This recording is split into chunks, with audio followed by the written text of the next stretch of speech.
Mwingine ndo yani akitoka uzazi ndo moja kwa moja hiyo. Ndio tushakuwa na matumbo makubwa ndo moja kwa moja hiyo. Sasa hivi tumbo langu la uzazi lote limekwisha kama mnavyoona wapenzi. Sina tumbo langu limerudi ndani kama lilivyokuwa kabla ya kuwa na ujauzito. Na watu wengi mkitoka kwenye uzazi bwana, mnakuwa na matumbo makubwa kama vile mimba bado ipo. What's up guys, karibuni tena kwenye channel yangu. Kama ni mgeni hapa, karibu sana.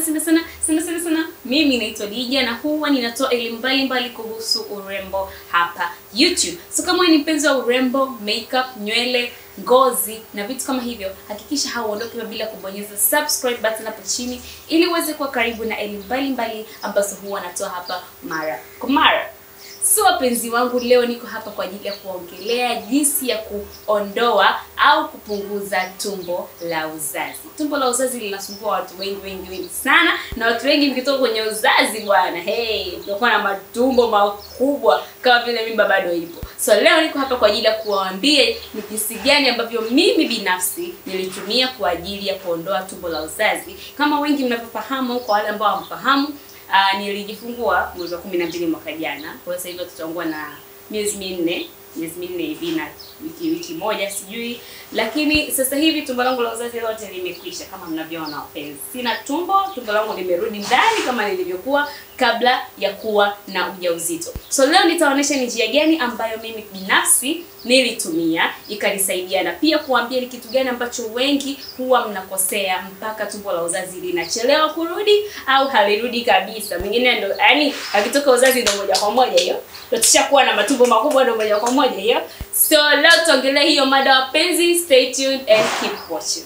So kama wengi tunapofahamu wapenzi wangu, ukitoka kwenye uzazi pale, yani umeshamaliza kujifungua either kwa operation au kujifungua kawaida, inajulikana kwamba ni pale unakuwa na maumivu fulani hivi ambayo ni makali kidogo hapa kwenye tumbo. Wengine wanapata maumivu sana kwenye kitovu na wengine wanapata maumivu hapa chini ya tumbo. So binafsi nilikuwa na maumivu ya chini ya tumbo yale. Sijui mnahitaji kwa lugha nyingi. Kila mtu ana njia yake ambayo anaita. Ukiwa mpia la sijui mzazi, kuna tumbo la uma pale, ile jina la tumbo mnalijua, okay? So unatakiwa kuanza kufunga tumbo au kupunguza tumbo lako baada ya wiki moja au kuanzia ile siku ya 7 au siku ya 6 baada ya kujifungua. Yaani mtoto akishatoka leo Jumatatu, kuanzia Ijumaa uanze kufunga tumbo. Haijalishi umetoka kwenye operation au umetoka kwenye kujifungua kawaida. Hii itasaidia sana tumbo lako liweze kurudi kwa haraka, tofauti na mtu anayechelewa kuanza kufunga tumbo. Eti inauma ndio, lakini inatakiwa uvumilie ili tumbo liweze kurudi. So binafsi nilianza pale tu nilipotoka hospitali. Maana nilikaa hospitali siku 3. Siku ya 4 nikarudi nyumbani. So niliporudi nyumbani ile siku ya 4, niliporudi tu pale ndo ambapo nilianza kufunga tumbo langu. So ukiwa umeanzia siku ya 6, siku ya 7 pale ndani ya wiki moja uwe tayari umeanza kufunga tumbo, hiyo inakuwa haina shida yoyote. Na jinsi ya kufunga tumbo wapenzi wangu, ni njia rahisi sana, na watu wengi sana wanapenda sana kutumia mikanda hii ya kisasa. Siku hizi kuna mikanda hii ambayo unafunga sijui nini. Ile haiko very effective kama kutumia njia za zamani. Njia za zamani ndio ziko very effective kwa mimi, experience yangu niliona. Kwa sababu kuvaa mkanda mimi hapa kwa kweli nilishindwa. Yaani niliona hapana. Ila kufunga kwa njia ya asili ambayo ni kutumia kitenge. Sio kitambaa, sio kanga, kitenge. Kwa sababu kitenge chenyewe kinakuwa kizito, kigumu. Yaani unatumia kitu kigumu ambacho kinaweza kufunga tumbo kwa muda mrefu na kisiwe kinalegea, okay? Kwa hiyo mimi nilikuwa natumia kitenge, nikaona hiyo ndio effective. Japokuwa ilikuwa inauma. Kwa inauma sana zile siku za kwanza. Ile ukishazoea unakuwa moja kwa moja. So jinsi ya kufunga tumbo wapenzi wangu, tuseme hichi ndio kitenge chako, hichi hapa kitenge. Unapokikunja kitenge, hakikisha au kunje nene. Sawa, na hiyo ndio maana utakiwa kutumia mkanda pia, kwa sababu mkanda unakuwa ukivaa unaanzia hapa chini ya manyonyo hadi hapa kwenye kiuno hivi mkanda. Hapana, ni best ukitumia kitenge, kwa sababu wakati unafunga tumbo la uzazi hautarget manyama haya, hapana. Tuna target kitovu. Kama tunavyojua ukiwa na mimba, kitovu kinafutuka, kinaenda mbele hivi. Kama mimi nilivyokuwa, ngoja naonyesha hapa tumbo langu lilivyokuwa kubwa. So kitovu kinafutuka, kinaenda mbele. Kwa hiyo kile ndio tunatakiwa tukitarget, tukirudishe nyuma. Kwa hiyo wakati unafunga tumbo, unahakikisha kitenge chako umekifunga kiwe chembamba kama hivi. Alafu una place pale kwenye kitovu. Mimi kitovu changu hichi hapa kitovu. Kwa hiyo unaweka hapa kwenye kitovu kitenge. alafu utafunga nyuma. Utakaza. So hapa utafunga nyuma hivi kawaida fundo, alafu utakaza hivi. Kwa hiyo tumbo linakuwa bado liko kubwa. Mara ya kwanza itakuwa inakaza taratibu taratibu. Hadi siku zinapoendelea kwenda itakuwa kila ukikaza inazidi kukaza na kuwa dogo kuwa dogo kuwa dogo. Sasa basi, mistake kubwa ambayo watu wengi tunaifanya wapenzi ni pale ambapo unakuwa unakula au unataka kufanya shughuli zako, unaona inauma, unaanza kufungua. Hapana, hapana, hapana. Unatakiwa uhakikishe, especially wakati unakula au wakati unaingiza kitu kwenye tumbo lako, tumbo ndio liwe limefungwa haswa. Kwa sababu pale unapokula tumbo linakuwa linafutuka zaidi.